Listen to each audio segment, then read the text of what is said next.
سڵاتان لێبێ هاوڕێیان ڕێز و سڵام بۆ هەمووتان هیوادارم هەمووتان باش بن دەستخۆشیتان لێ یەکەم زۆر بۆ ئەو کۆمنتە جوانانەتان بۆ پێشوازیتان لە من یعنی زۆر دڵم خۆشە بۆ بابەتە قەیناکە من زۆر هیلاکە بم بەڵام باوەڕکەن بە کۆمنتەکانتان زۆر دڵخۆشە بم.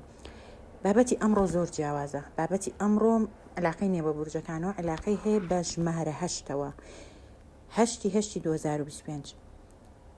ئەم ڕۆژە ئەمیش هەر دەرگایەکە وەکو چۆن ژمارەیەک هەیە 11 هەیە، ئەینەش دەرگای هێزە، دەرگای وزەیە، دەرگاکانە کرێنەوە. تۆ لەم ڕۆوە خۆی دەرگاکە کە کراوە تۆ لە سیوێکی حوتەوە ئەکرێتەوە، کاڵێ سیوێکی حەوت لەسەر یەکی هەشت ئەم دەرگایە ئەکرێتەوە.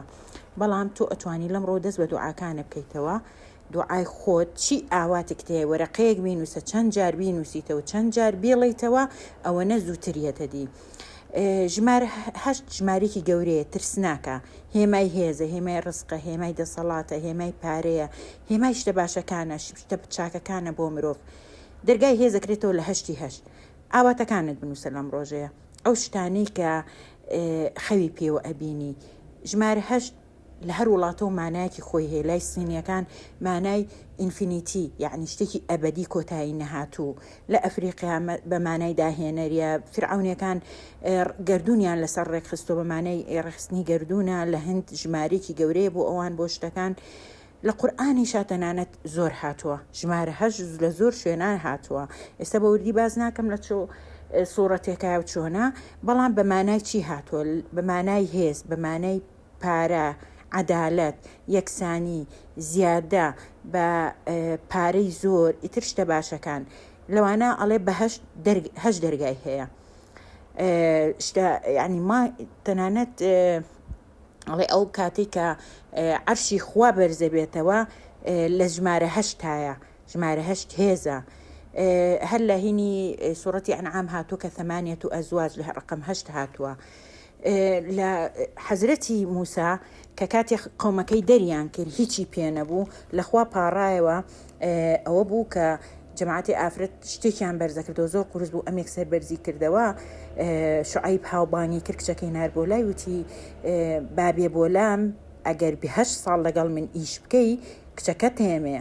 یعنی 8 ساڵ کەلیمەی هەشت هاتووە لەوەشە. ئەویش دوعایەکی کرد پێش ئەوە، وتی ڕەبی ئینی لما ئەنزەلتە ئیلەیە من خەیرن فەقیر. زۆر فەقیر بوو، خوا ئەوەی بۆ نارد. یعنی دوعا زۆر مهمە، بەڵام دوعا شێوەی هەیە ئێستا پێشتان ئەڵێم. مانگی هەشت بورجی شێرە، یعنی لەدایک بووی بورجی شێرە، خۆی لە حوتەوەیەت بۆ هەشت، بەڵام لە مانگی هەشتا بورن لە 28ەوە ئیتر کە ئەخیر ڕۆژێتی 27 بۆ 28 ئەوە زۆر گرنگە. بەڵام ئەوانەی کە لە مانگی هەشتان زۆر شتی باشتریان بەرەکەوێ. چییە مانگی هەشت چییە؟ یەکگرتنی هەسارەی مەریخ لەگەڵ ئۆرانۆس. هەسارەی مەریخ چییە؟ هێز و مانای هێز و شەڕ و بەقووەتیە. ئۆرانۆس ڕێکخستن و یعنی بڵێ توندڕەویە، شتە باشەکانە. هەردووکیان کە بێکەوە یەکەگرن لەم هەشتی هەشتایە زۆر گرنگە. ئەم مانگە چ ڕەنگێک مهمە؟ ڕەنگی سوور و ئاڵتوونی.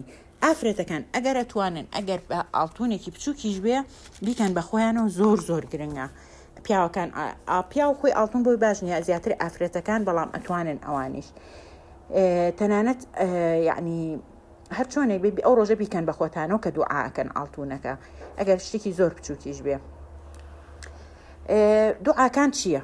با پێتان بڵێم چۆن ئەیکەن. دوعاکان یەکەم شت بە ئیستیغفار دەست پێکەن. ئەستەغفر الله زۆر بیڵێنەوە تا ئەتوان. چکو ئەمەنە کەلیمەی ئەستەغفر الله گەورەیە، بروسکەش بێت لەو کەسانە نایە کە ئەو دەقەی ئەستەغفر الله ئەڵێن. داوای چی ئەەکەی تۆ؟ داوای تەندروستیەکەی لە دوعاکە تا وەرەقەیەک بێنە بینووسە. داوای پارە ئەەکەی، داوای مناڵەکەی، داوای خانووەکەی، داوای هەشتێکی تا زۆر بینووسیت و زۆر بیڵیتەوە، خوا زیاتر گوێت لێگرێ. نووسینی ئاواتەکانتان، ئەوانەی دڵخوازەکانتان چەند دووبارەی بکەیتەوە زووتریەتە دی. بەڵام وەکو سوالکرد دوعامەکەن لە خوا مەپارێنەوە. خوا ئەوەی ناوێ. خوا ئەڵێ وەلە ئین شەکەرتم لە ئەزیدەنەکم. پێش ئەوەی تۆ داوای لێ بکەی بڵێ ئەلحەمدولیلا، شکری خوا بکە. تو بخوایە تۆ زۆر شتی باش دیاوە بە من، بەڵام شتی باشتر مەوێ. پارەی زۆر دیامەتێ، پارەی زیاتر مەوێ، مناڵت دامەتێ، مناڵ هەر شتێ بێ.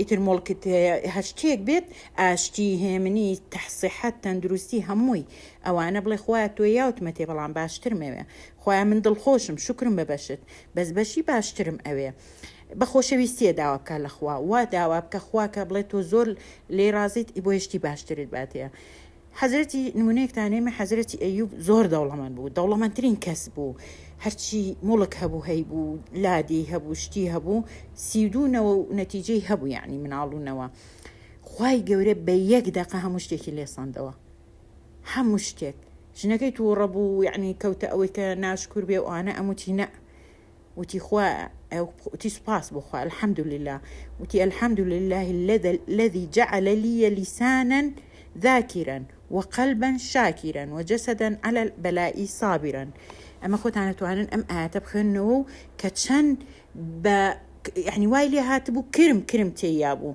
حضرتي ايوب كرمكاني هلا قر ايكتو جسمي خوي ايو الحمد لله خوا دوای ئەوە هێنایەوە سەر ئەوەی هەموو شتێکی باش کردەوە بەڵام وتیچی یەک ئاەتی خوێن دوای ئەوە خوا یەکسەر دوعاکەی قبول کرد وتی ڕەبی ئینی مەسەنی ضەڕە وأنت ئەرحەم الراحمین خوا تۆ یعنی بەڵام توش بووە زەرەر بەڵام تۆ یعنی ڕەحمم پێ بکە خوای گەورە زۆر بەڕەحمە یعنی تۆ چەنەها کەس ئەڵێ کە غەڵەتی دەکەن خوا ڕەحمە و يعني رحمي بيكا ليه خوش بيه لقنا حكاني ولا أنا درجة رحمتي شي لبكا إيه وتشي كان لم رجع نيش عبادات كلمة استغفر الله دعاء كردن الحمد لله شكر لخوا شكرم ببشر أجر تاني دولة من بين خير بكن تكا قد بباريان وخير بكسك باركو كم نابيتو فقير نابيت خوا أداتي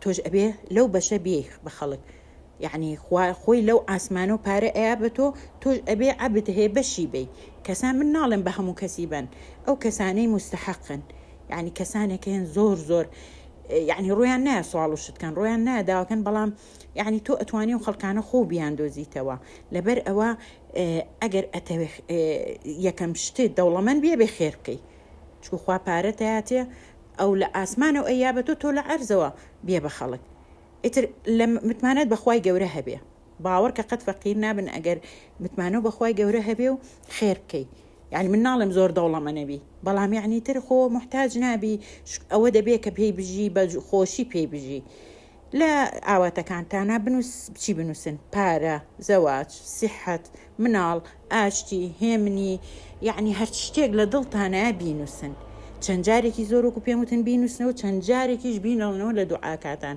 ئەگەر بچنە دەرەوە بۆ شوێنێک بێ لە عەرزا بێ یعنی دوعاکان ئەگەر ئێواران بیکەن ڕوبەڕووی مانگ دەسەڵ بڕن بۆ ئاسمان ئەوە زۆر باشترە لە ناو ژوورانە بێ شوێنی داخرا بچنە شوێنی دەرەوە دوعا بکەن چگو ئەم هەشتا مەمانای ئینفینیتیە شتێکی ئەبەدی بەردەوامە بێ بۆ هەموو ژیانتان لەم ڕۆژە ئەم دوعاە بکەن ئیشەڵڵا هەر هەموو دوعاکاتان تا ئەبەت ساڵ بە ساڵ تازە بێتەوە یعنی خوای گەورەوە بووکە بەس بە شەکلێ تۆ بە نیەتێکی پاک بە دڵێکی پاک بچیتە لای خوا داوای ئەو شتانی لێ بکەن یعنی خوا ڕەحمە پێیەکە تۆش ڕەحم بە خەڵک بکە نیەتتان پاکەن دڵتان پاکەن ئیتر خواش قابلە هەر ئەدبینێ و ڕەحمە پێیەکە هیوادارم ئەمە سوودێکی هەبوو بێ بۆتان یعنی زانستێک بێ زانیاریەک بێ بۆتان کە بتوانن بیکەن ئیشەڵڵا و تا زووش بۆمدانان ئیشەڵڵا هەمووتان دوعاکانتان قبول بێ و هەر دڵخۆش و لەش ساغ بن